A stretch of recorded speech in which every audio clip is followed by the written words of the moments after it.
join On the Other Hand today for this. We're good at making up stories to explain why we're doing what we're doing. We're not necessarily rational, and that's why facts don't change our minds. This is On the Other Hand.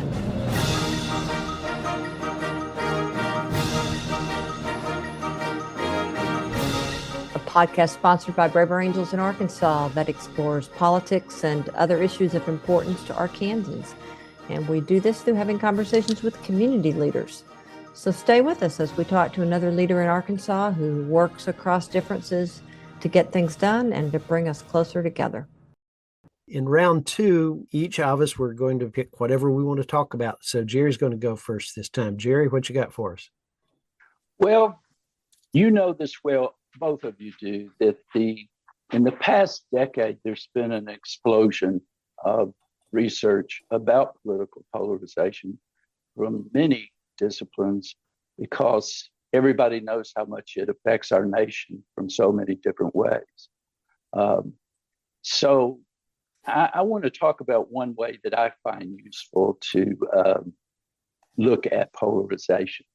So I've personally found it helpful to view our current polarization through the lens of evolutionary psychology. This is a relatively new field that draws from evolutionary biology, political science, and of course, psychology. Humans are deeply social beings that have instinctual urges to build, identify with, and defend social coalitions. Our evolutionary heritage has bequeathed us with strong behavioral and emotional tendencies toward tribalism, which I'll discuss more later. Our ancient ancestors evolved over several million years in a relatively small groups estimated to be around 50 to 200. As you might imagine, survival conditions were quite challenging. There were many predators, much larger, and could run much faster. Our ancient ancestors were completely at the mercy of nature, and of course, no emergency rooms if you were injured. To have any hope of flourishing, it was necessary to deploy their superior cognitive abilities to create well-functioning tribes. Group cohesion, effective coordination, and loyalty were essential components. Primitive political organizational skills were also necessary.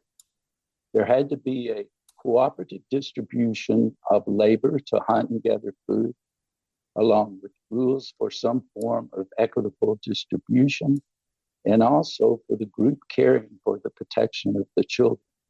There's no doubt deep fear was in every person at that time about being banished from the group. This would have likely meant a death sentence because individual vulnerable humans at those times just could not make it on their own. So obviously, loyalty and usefulness to the group were both strong motivations and necessary skills. The tribes that develop the most efficient and effective group coalitions are the ones that live to be our ancestors. And today, our political coalitions compete to win or possibly lose elections. There were two dimensions of tribal life. First involved the efficient and effective care and maintenance of the tribe and its members. These skills and emotions eventually gave us empathy, compassion, and bonding with our children. The other, darker dimension was the ongoing conflicts with other groups, particularly when food and water were scarce. The archaeological findings indicate many instances of likely fatal wounds assumed to be related to the conflicts. As you may have already guessed, it's the second dimension, the fierce group loyalty and deep commitment to defense, that plays a role in present-day polarization. Our ancestors have bequeathed us, modern humans, with a sophisticated threat and alert system. These brain systems were tuned by natural selection for an ancestral environment in which physical survival was tested every single day. Failure to adequately scan the environment for potential threats could mean that the person would end up being lunch for a predator. For this reason, the threat system can become excessively reactive because it was tuned to deal with the harsh physical environment faced by our early human ancestors. However, when modern humans feel an ongoing threat from another group, particularly a political group that is perceived as threatening, we are fully capable of overreacting with excessive fear and anger. And unfortunately, we modern humans are not always very skilled at managing our threat system and modulating it to fit actual contemporary threats and dangers. So I want to briefly refocus and offer some thoughts about how polarization possibly develops and how tribalism fits within the larger picture. There is convincing political science research that a necessary causal factor in the development of polarization is the buildup of significant ideological and cultural areas of conflict within a society. This appears to have begun several decades ago as rural areas of our country were challenged by economic and cultural changes. Family farms were bought up by corporations, younger people were migrating to urban areas, and large retail stores like Walmart were driving small Main Street businesses into bankruptcy. Books have actually been written about the political consequences of ignoring pain and resentment in the heartland and focusing too much attention and too many resources on urban problems. As a result, a significant cultural divide began to develop between the values and lifestyles of rural and urban areas. In recent decades, as we know, there has been an increasing politicization of the divides within America, both culturally and ideologically. Some degree of sorting between reds and blues likely happens early due to certain personality trait and moral value differences. As polarization becomes more severe, it appears that the media finds ways to monetize our divisions. Evolutionary psychology suggests that when polarization becomes quite severe, information becomes primarily a tool for seeking political advantage. So disinformation is a predictable outcome. As it gains intensity, polarization can become like a black hole that keeps pulling in and polarizing additional features of our culture. It is likely that a certain level of intensity of polarization, along with politicians beginning to use deeply polarizing rhetoric, is what fully triggers the darker nature of our tribal instincts. This trigger serves as a polarizing accelerant and likely plays a role in reorganizing our social identity into a more robust partisan social identity. And this likely amplifies some of the common errors humans make, like motivated reasoning and confirmation bias.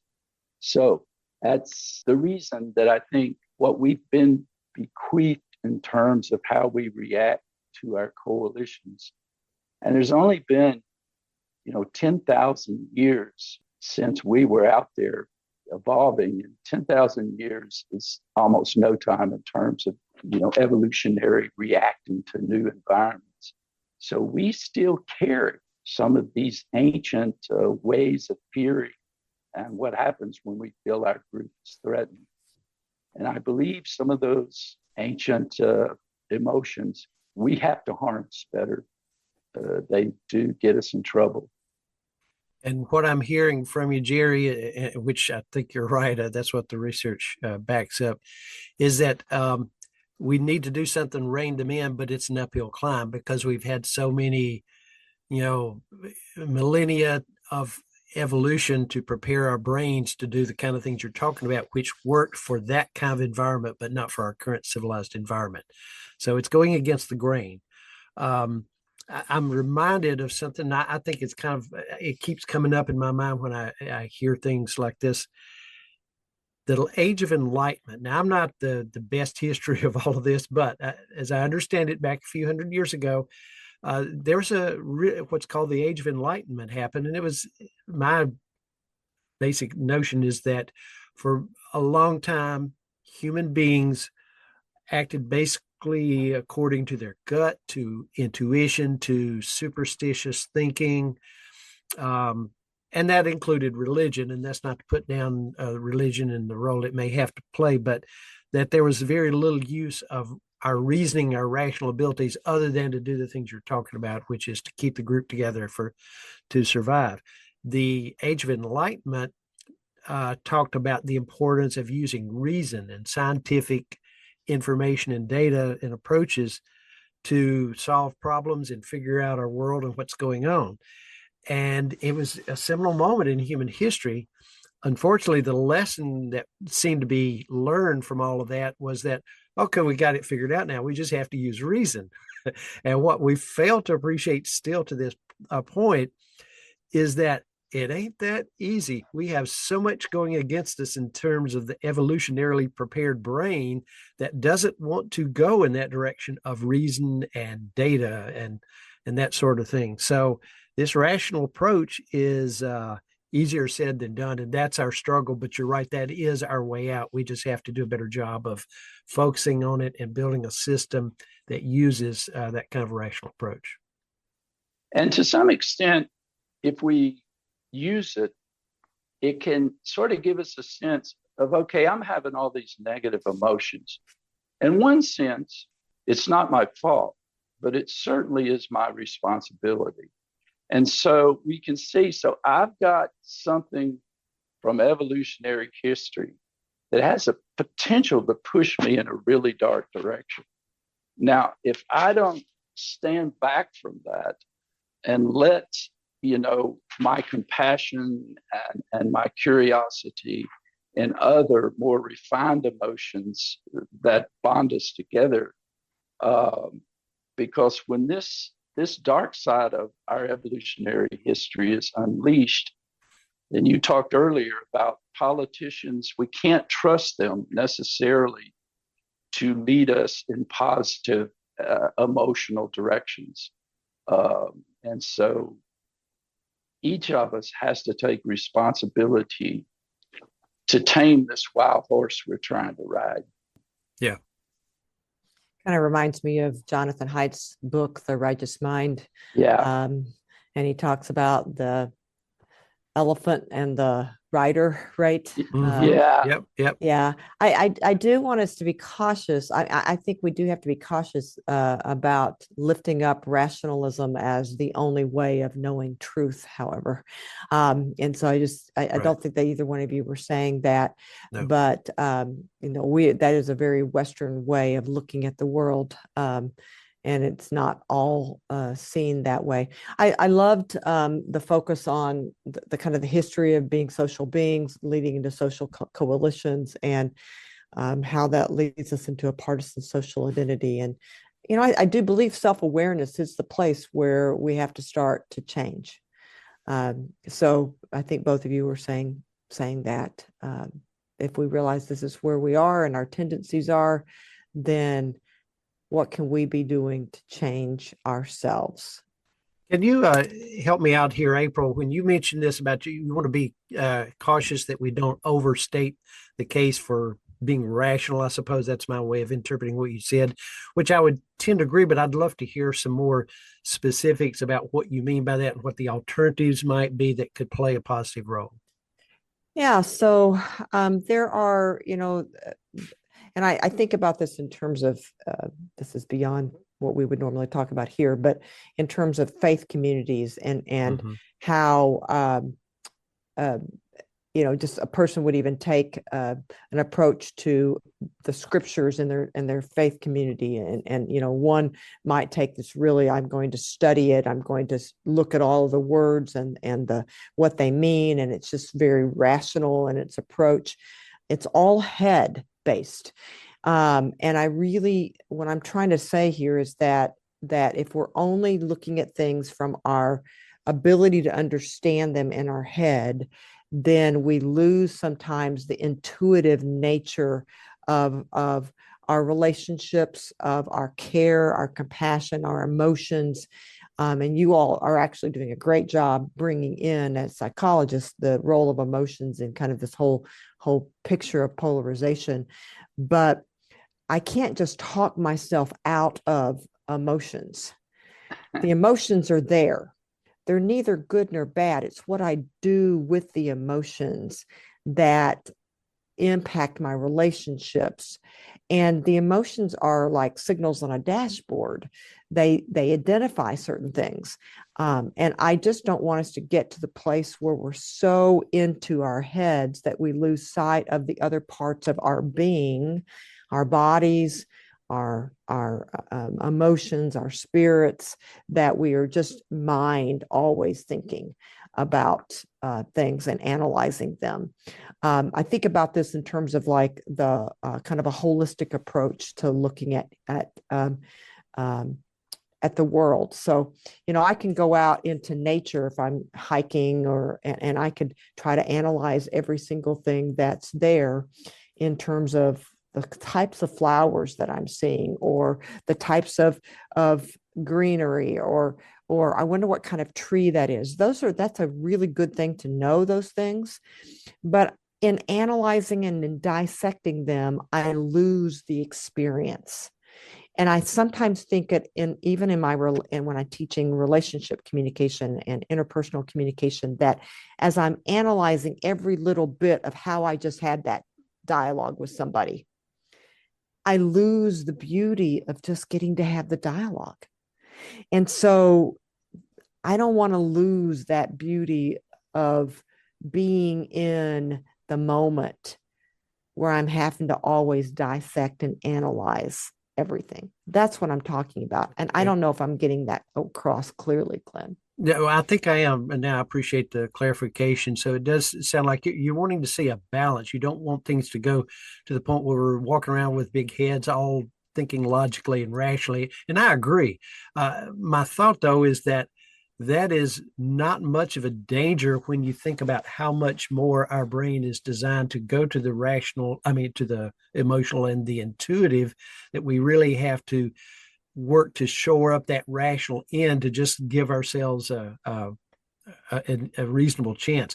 I would think of it as like maybe a toolbox. If your job is to live a good, successful life and all, your toolbox includes a lot of things. It includes the emotional, it includes the spiritual, it includes the rational, and so on. But if your toolbox is chock full of the emotional and tribal stuff, and you just have one little measly rational part there, it's not a well-balanced toolbox that's going to be helpful in all sorts of situations. So bringing up the ability to use the rational approach. And by the way, I would say that the rational approach would include spiritual, religious, moral kinds of things. What do we do in religion? We base it on maybe some instinctive, spiritual, internal stuff, but we also base it.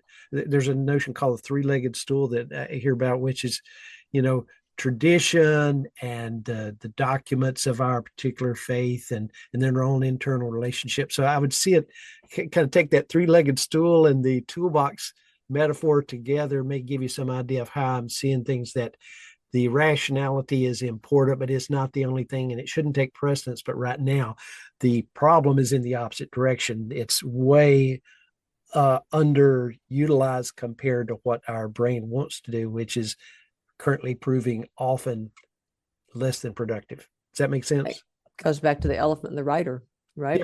Yeah. And maybe we should just briefly explain that elephant rider. Yeah. Somebody better than me. I don't know if I'm better, but so Jonathan Haidt in Righteous Mind says basically our minds think of as a metaphor for our minds is an elephant with a rider on top of it. The elephant is moving along and making changes in its direction. And you normally think that in a case like this, the rider is the one determining what direction the elephant takes. In fact, our brains, our minds work this way. The elephant represents all the emotions and urges and instinct that evolution has prepared us with. And that's the one, the elephant, basically the emotions decide which way to go. The rider's job is not to direct the elephant. The rider's job is to come up with a reasonable story they can concoct that explains why the elephant decided to go that way. Does that make sense? So, so the rider looks like they're important, they're steering. No, they're not. They're just kind of making stuff up as they go, which is really well established in a lot of research and a lot of thinking about what's happening. Is that so much of what we're doing, when we explain it, we're rationalizing after the fact, when in fact there are deeper, more emotional and intuitive, unconscious motivations that are dictating what we do. We always tell stories about the behaviors that we make, that we do. I'm a meditator. I'm interested in practice Buddhism. And there's something in between. And Glenn, you're well aware of mindfulness as a Buddhist concept. And from that philosophy, there's nothing but the present moment. You know, if we live in our head in the future, or we can travel back and forth. But what is real is the present moment. And if we're sufficiently mindful of the way thoughts and emotional inputs bounce around inside of us, and we get a better sense of what's going on. You know, here's a thought, there's a feeling. And so if we can step back from both the rational and the emotional and just observe, like if we were observing animals in the wild, and if we rush them, they will do something they wouldn't ordinarily do. And that's why Jane Goodall, she always stood way back and watched what the chimpanzees did. And she knew she got too close, they would start doing things that weren't natural. So anyway, that's a plug for mindfulness. I'm glad you mentioned that, because I had thought about that as April was talking about her thing, that the idea of mindfulness is really important. Yeah.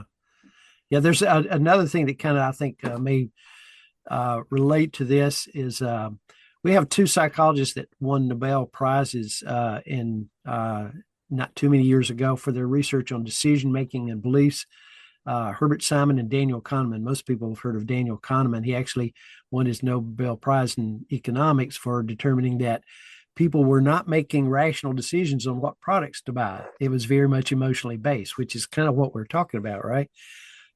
So that he talks about the brain having both fast and slow functions. The fast functions are the instinctive, emotional, or overlearned, well-rehearsed aspects of life, whereas the slow is that rational plotting, let's think it through, what goes here, that kind of thing.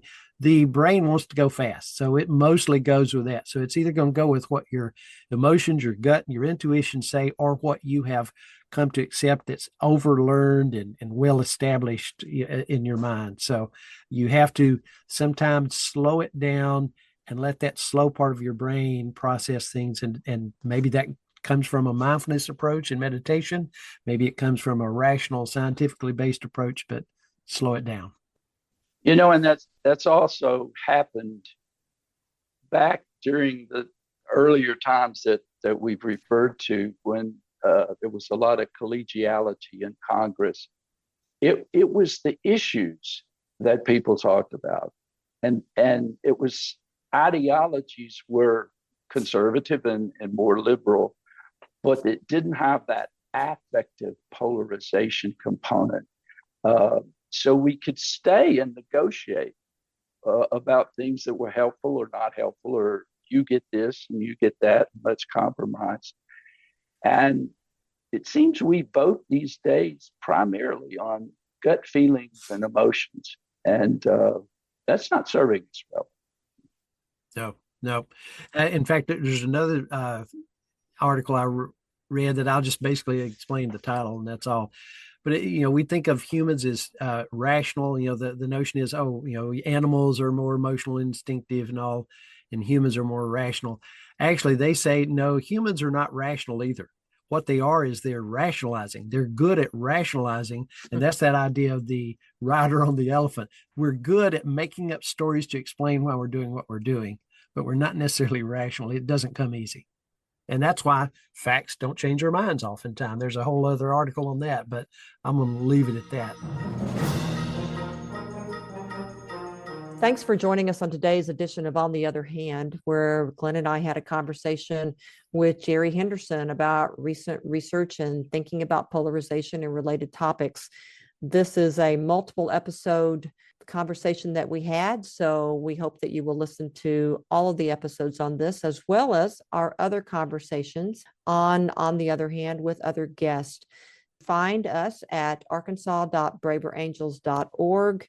You can find us on the podcast page of that website or on many popular podcast sites. On the Other Hand is sponsored by Braver Angels in Arkansas. Music was composed by Randall Standridge of Jonesboro, Arkansas, and was performed by the University of Northern Colorado Symphonic Band, Dr. Richard Main, conductor. From your host, Glen White and April Chatham Carpenter. Let's each do our part to bring our community closer together.